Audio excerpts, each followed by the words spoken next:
গরিব মানুষের কথা ভেবে একাধিক প্রকল্প রয়েছে রাজ্য সরকারের।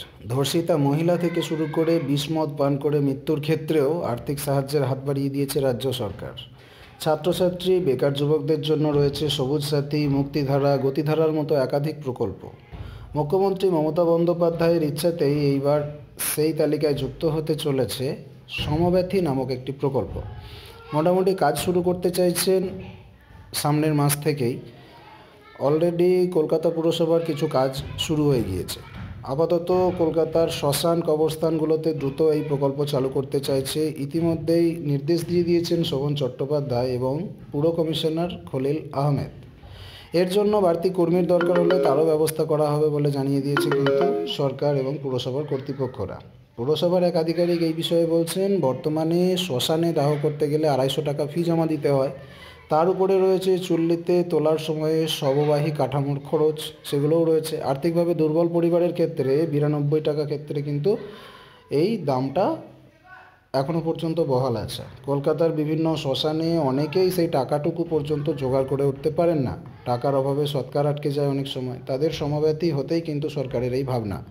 ওই আধিকারিক জানিয়েছেন, এখন প্রতিটি শ্মশানে গরিবদের 2000 টাকা করে দেওয়ার নির্দেশ পাঠানো হচ্ছে। পরে সেই অঙ্ক বাড়তে পারে বলে এক নবান্ন সূত্রে খবর।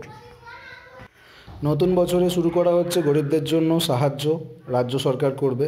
তবে এটা কিন্তু জীবিতদের সহায়তা নয়। এই প্রকল্পে দুস্থ পরিবারের কেউ মারা গেলে তাদের শেষকৃত্যের জন্য 2000 টাকা আর্থিক সাহায্য দেওয়া হবে। আগামী বছরের শুরু থেকেই এই সহায়তা পাবেন কিন্তু মৃতের পরিবার, মানে নতুন বছর চালু হয়ে যাচ্ছে।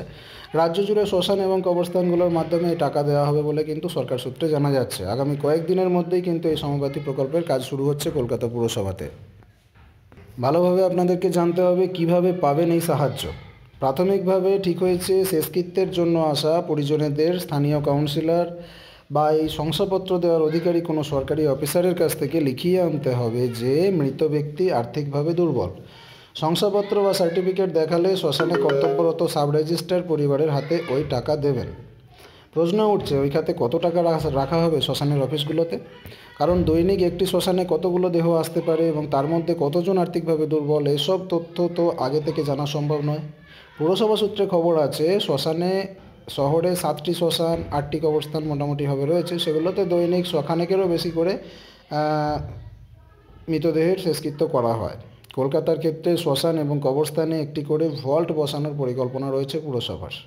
পুরকর্তারা মনে করেন, কলকাতার 2টি বড় শ্মশান, নিমতলা, কেওড়াতলা, কখনো কখনো দৈনিক শখানেকের বেশি দেহ আসে সেখানে। তাই ওখানে সৎকারের পরেই পরিবারকে টাকা দিতে হলে ভালো পরিমাণ টাকার কিন্তু যোগান রাখতেই হবে। তো বন্ধুরা, অন্যান্য প্রকল্পের মতো রাজ্য সরকার গরিবদের পাশে দাঁড়াতে চাইছে। মানুষের শেষ সময়েও দুস্থ পরিবারের কেউ মারা গেলে কিন্তু শ্মশান খরচ হিসেবে 2000 টাকা সরকার দেবে, অলরেডি ঘোষণা করে দিয়েছে এবং চালুও হয়ে গেছে, চালু হচ্ছে।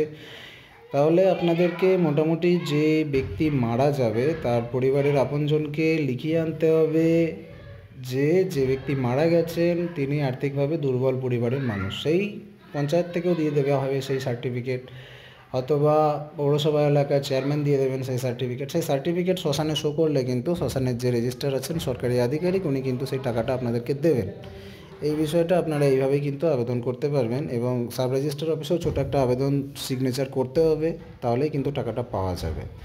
সমব্যথী সম্পর্কে এবং সরকারি অন্যান্য প্রকল্প সম্বন্ধে বিশেষ কোনো আপডেট এলে আপনি চোখ রাখবেন স্মার্ট দুনিয়ার পর্দায়। চ্যানেলটিকে সাবস্ক্রাইব করে পাশের বেল আইকনে ক্লিক করে রাখুন। সমস্ত তথ্য আপনাদেরকে জানিয়ে দেওয়া হবে এই চ্যানেলের মাধ্যমে।